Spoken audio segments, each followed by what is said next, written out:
Welcome back to Robin Reviews. Today I'm going back to the world of Rubiks.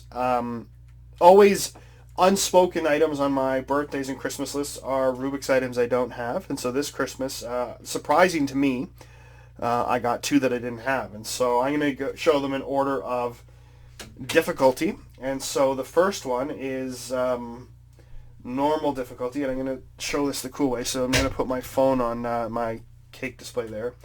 And so this is, I'm going to see good side to show it.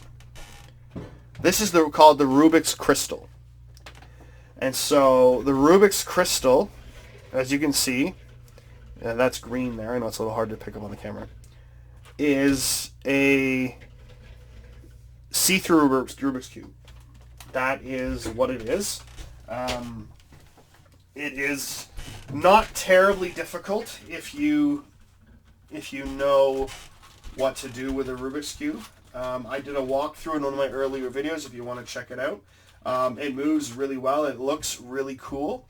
But as I say, if you do know the original pattern for a Rubik's Cube and how to do it, then this one is pretty simple, but it's one of the coolest looking ones. And I like it. Now, what do you guys think? What I really like is there seems to be less space. I'm going to go close. I don't know if it's you can pick it up there, but there seems to be less space between the top of the cube and I guess where it's glued on. I showed you the Rubik's Phantom in one of my earlier videos. That's the one that the colors activate with heat. And there was all this space in each square, and so one of the actual panels came loose. I put tape inside it, I think, to hold it down, but it's better when there isn't that space because you don't really need it. I mean, here it'd be very hard to not have any kind of glue or anything holding it together, but I think it has to be thinner to make the whole see-through thing work, and so this is great. Easy to solve, but still it's really pleasing to the eye, and so if you know how to solve a Rubik's Cube, you're not going to be in too much trouble. But the nice thing with Rubik's Cubes is I'm almost on the other side already, even though I said I wasn't going to do that. That's my OCD kicking in, little ADD as well.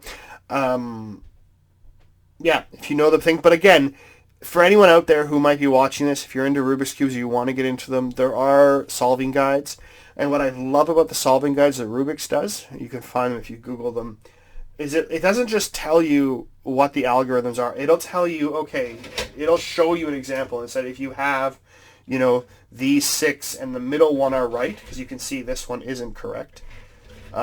This is what you do, and tells you, walks you step by step, little arrows showing you which way to turn it, which part to turn it. They're fantastic.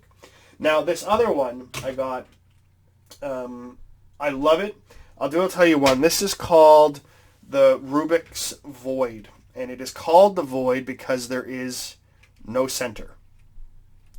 Now, when I first started solving this the other night, I thought it was easy at first because I picked one side and I did it first. And then I did the classic thing where you try and do the two layers, which I did. And then I did the top, and I just couldn't get the corners to work. And so I did have to go to my own. Again, I'm not saying I'm the best at these. I did have to go to my own Google and find the solving guide to fix the corners. I still don't quite understand why it doesn't just work the same as a regular Rubik's Cube.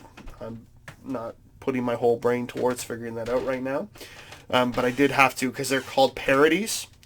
A parody is when there's an inconsistency where you can't solve it the classic way. And so there are a couple extra steps. I think this is one of the coolest Rubiks that there is because it is so different. The fact that there's no middle is not really much of a challenge, only because when you solve the one ring, so say, for example, we started with orange. When you say you're going to solve orange, you automatically are going to have solved green, the first layer of green, yellow, red, and blue, because that's how you're going to finish the one side. And so when you're done the one side, you will automatically know which side is now going to be red, green, blue, and yellow, because that first layer, that bottom layer that touches the orange, will be done. And so normally you'd look for colors, right? Because on the classic Rubik's Cube, you have blue opposite green, red opposite orange, and white opposite yellow. Now there's two reasons it's not like that, but you don't really need the centerpieces because you'll figure it out. And I think I started with the red, and so I automatically knew when I started with the red where the other four sides are going to go, and then by default where the last side was going to go because it's opposite the red. So I do love this. I think it's kind of genius. The one thing that I think is the best thing going for it is I do not understand how it moves. It does move quite smoothly, like a normal Rubik's Cube in every direction of a normal Rubik's Cube, but I don't understand how with no mechanics in the middle that's even possible.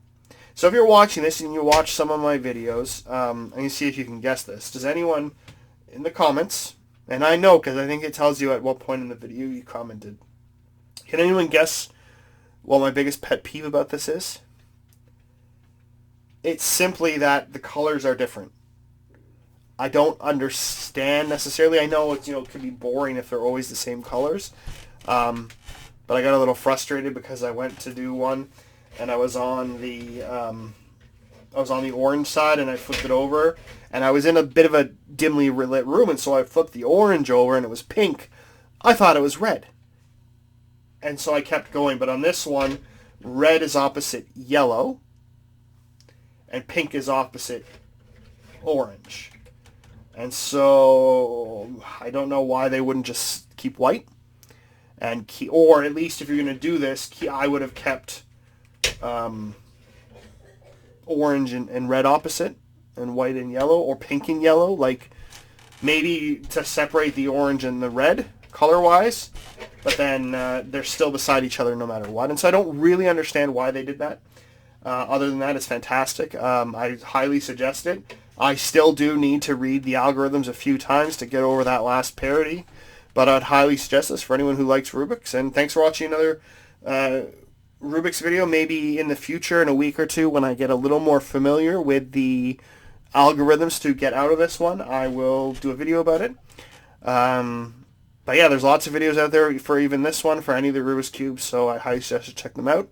Thanks for checking this out. Please feel free to comment, subscribe, like, and I'll see you guys next time.